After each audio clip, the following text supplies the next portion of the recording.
आज हम आपको एक ऐसे कुंड के बारे में जानकारी देने वाले हैं जिससे जुड़े राज का पता आज तक कोई नहीं लगा पाया है। इस कुंड में पानी कहां से आता है और इसकी गहराई कितनी है, यह जानने के लिए बहुत सारे प्रयास किए गए, लेकिन इन सब का नतीजा कुछ भी निकल कर सामने नहीं आया, क्योंकि इतनी गहराई तक जाने में अब तक कोई भी सफल नहीं हो सका है। हम बात कर रहे हैं मध्य प्रदेश के छतरपुर जिले में मौजूद भीम कुंड की, जिससे कई सारी कथाएं भी जुड़ी हुई हैं। आइए इस वीडियो के जरिए मैं आपको बताऊंगा भीम कुंड की रहस्यमय बातें। आज हम जा रहे हैं भीम कुंड को एक्सप्लोर करने, और भीम कुंड का जो बहुत सारी बातें हैं, वहाँ पे जो पानी है कितना गहरा है आज तक उसका कोई नाप नहीं सका है। देश विदेश से बहुत सारे वैज्ञानिक आए हैं उसकी रिसर्च करने, लेकिन आज तक कोई उसका पता नहीं लगा पाया। और भी बहुत सारी चीज़ें मैं आपको इस वीडियो में बताने वाला हूँ। अभी मैं हूँ बड़ा मलहरा के पास सूरजपुरा गाँव में, और मेन रोड में आपको ये बोर्ड मिल जाएगा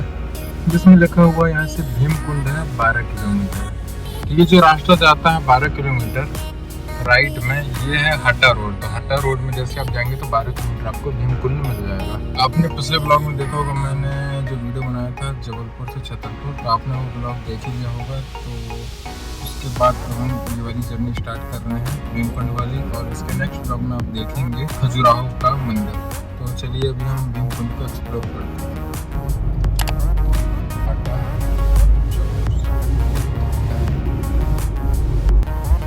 अभी हम 12 किलोमीटर हटा रोड में आ गए हैं, और लेफ्ट में आप टर्न लेंगे तो आपको बोर्ड मिल जाएगा। गांव का नाम है बाजना, यहाँ से आपको लेफ्ट टर्न लेना है। भीम कुंड में आपका स्वागत है। यहाँ से बस कुछ ही दूरी में भीम कुंड हमें मिल जाएगा। तो जब भी आप आए तो ध्यान में रखिएगा जैसे वैसे मैंने रोड बताए हैं, क्योंकि आप यहाँ भटक सकते हैं। एक और बोर्ड दिख गया है, यहाँ से जटाशंकर धाम है 46 किलोमीटर, और भीम कुंड का मार्ग ये है राइट। अच्छा रास्ता आपको नजर आएगा और इसी तरफ आपको आना है। ये यहाँ पे आप देख सकते हैं मार्केट लगा हुआ है। धूप की वजह से यहाँ जनता दिखाई नहीं दे रही है, लगता है इतनी गर्मी में हम ही आए हैं भीम कुंड। ये देखिए यहाँ छोटी छोटी शॉप्स हैं, और हम आगे बढ़ते ही जा रहे हैं। आई थिंक यही है पार्किंग। तो हमने कार पार्क कर दी है, कार हमने यहाँ पार्क कर दी। ये नई वाली पार्किंग बन रही है। यहाँ के लोगों से मैंने पूछा तो उन्होंने बताया कि यहाँ गेट बनाएंगे और एक ही पार्किंग में भी यही पार्किंग करके इस तरफ हमें जाना है। यहाँ से आप राइट लेके इस तरफ बहुत ही बेहतरीन कंस्ट्रक्शन वर्क चल रहा है। हो सकता है अगर इस वीडियो को आप 1-2 साल बाद देख रहे होंगे तब तक ये सारा कंस्ट्रक्शन कंप्लीट हो चुका होगा। छतरपुर में मौजूद इस भीमकुंड से जो कथा जुड़ी हुई है वह महाभारत काल की है। बताया जाता है कि जब पांडव अपना अज्ञातवास गुजार रहे थे तब उनका एक वन से गुजरना हुआ, और उसी समय द्रौपदी को प्यास लगी। पांचों भाइयों ने आसपास पानी की तलाश की, लेकिन कहीं भी उन्हें जल स्रोत नहीं मिला।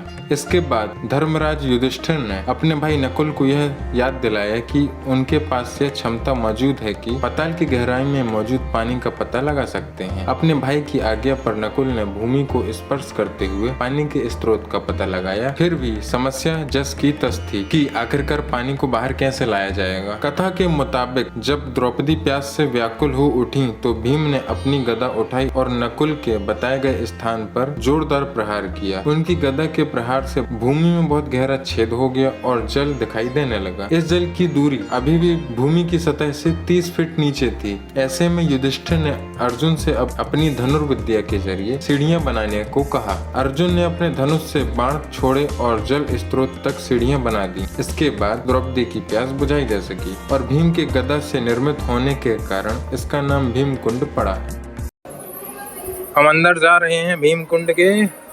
देख सकते हैं आप यहाँ का माहौल, पक्षियों की आवाज आ रही है यहाँ पे। अच्छा चमगादड़ है ये, मुझे दिखाई भी नहीं दे रहा। अरे बाप रे, वो बैटमैन को बुलाना पड़ेगा।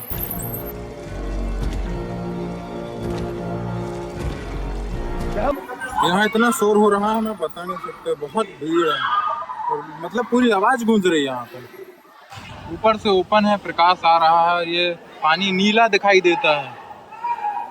कहा जाता है कि यह कुंड देखने में बिल्कुल एक गधा के जैसा है। भीमकुंड से कई सारी मान्यताएं जुड़ी हुई हैं, जिनमें से एक यह भी है कि यह एक शांत ज्वालामुखी है। इसकी गहराई कितनी है इस बारे में जानने के लिए अब तक भूवैज्ञानिकों और गोताखोरों द्वारा कई बार प्रयास किया गया, लेकिन असफलता ही हाथ लगी। भीमकुंड का जलस्तर कभी कम नहीं होता, यहाँ तक कि गर्मियों में भी इसका जलस्तर बहुत बढ़ा हुआ रहता है। कई बार सरकार ने इसके बढ़े हुए जलस्तर को कम करने के लिए यहाँ वाटर पंप लगवाए थे, लेकिन उसके बावजूद भी भीमकुंड के जल स्तर पर कोई प्रभाव नहीं पड़ा। इस कुंड का पानी बिल्कुल नीला और स्वच्छ है, और यह किस वजह से इतना साफ है इस बारे में जानकारी अब तक नहीं लगाई जा सकी है। बता दें कि रहस्यमय कुंड की गहराई पता करने की कोशिश स्थानीय प्रशासन से लेकर विदेशी वैज्ञानिक और डिस्कवरी चैनल तक ने की है, लेकिन सबको निराशा ही हाथ लगी है। एक बार विदेशी वैज्ञानिकों ने कुंड की गहराई पता करने के लिए 200 मीटर पानी के अंदर तक कैमरा भेजा था, लेकिन फिर भी गहराई का पता नहीं चल पाया। जानकारी के मुताबिक इस कुंड की गहराई में कुएं जैसे 2 छिद्र हैं, एक में बहुत तेजी से पानी आता है और दूसरे में वापस चला जाता है। ये दावा किया जाता है कि इसका संबंध सीधा समुद्र से है। जब भी सुनामी आती है, यहाँ की लहरों में उफान देखा जाता है, और जब कोई भी जल प्रलय आने वाला रहता है तो उसका पानी क्यों बढ़ जाता है, ये भी आज भी विशेषज्ञों के लिए एक रिसर्च का विषय है। एक जर्मन गोताखोर ने इस कुंड को लेकर यह दावा किया था कि 250 फुट की गहराई में उसे कुछ अनोखे जीव और रास्ते दिखाई दिए थे, हालांकि इसका कोई पुख्ता सबूत नहीं मिला था। कुंड के जस्ट ऊपर बड़ा सा कटाव है, जहाँ से सूर्य की किरण अंदर प्रवेश करती है और कुंड के पानी पर इंद्रधनुष का रंग दिखाई पड़ता है। यह भी कहा जाता है कि इस कुंड में डूबने वाले व्यक्ति का मृत शरीर कभी ऊपर नहीं आता, जबकि आमतौर पर पानी में डूबने वाले व्यक्ति का शव एक समय के बाद खुद ब खुद ऊपर आ जाता है। इस कुंड में डूबने वाला व्यक्ति हमेशा के लिए अदृश्य हो जाता है। भीमकुंड के जल को गंगा जल की तरह ही निर्मल माना जाता है। दरअसल इस कुंड में पानी बहुत ही निर्मल और पारदर्शी होता है, जिससे कुंड बहुत गहराई तक नजर आता है। आप अगर इसकी गहराई को देखेंगे तो आपको नीचे पत्थर की चट्टान आपको दिखाई देगी। ऐसा माना जाता है कि गंगा के जल की तरह ही भीमकुंड के जल में भी कभी कीड़े नहीं पड़ते। इसका जल हिमालय से निकलने वाली गंगा की तरह मिनरल वाटर जैसा होता है। किसी को कितनी भी प्यास क्यों न लगी हो, अगर वो इसकी 3 बूंद भी पी ले तो उसकी प्यास बुझ जाती है। कुंड को लेकर यह भी मान्यता है कि यहाँ नहाने वाले व्यक्ति की त्वचा संबंधी गंभीर से गंभीर बीमारी ठीक हो जाती है। टाइम की कमी के कारण मैं नहा नहीं पा रहा, मुझे बहुत इच्छा हो रही है यहाँ नहाने की।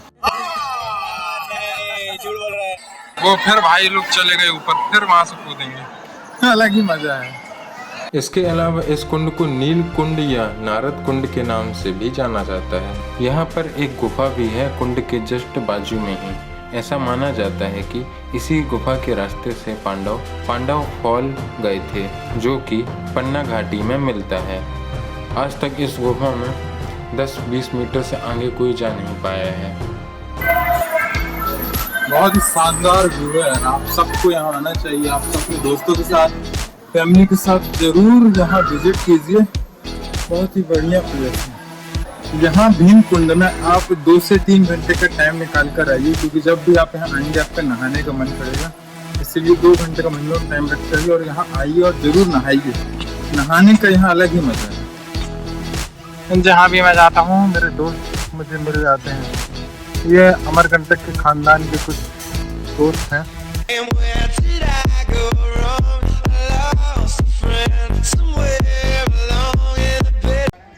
हेलो मेरे दोस्त, ऊपर क्या कर रहे हो इतनी गर्मी में? ये देखो मोटू।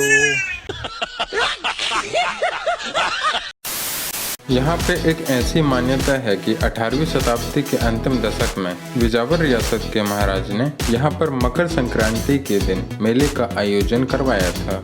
आप यहाँ जरूर विजिट कीजिए, दिल से मतलब मैं कह रहा हूँ बहुत प्यारी जगह है। तो आप यहाँ जरूर आइए, और मुझे तो घूमकर बहुत मजा आया। तो अब हम चलते हैं नेक्स्ट प्लेस में।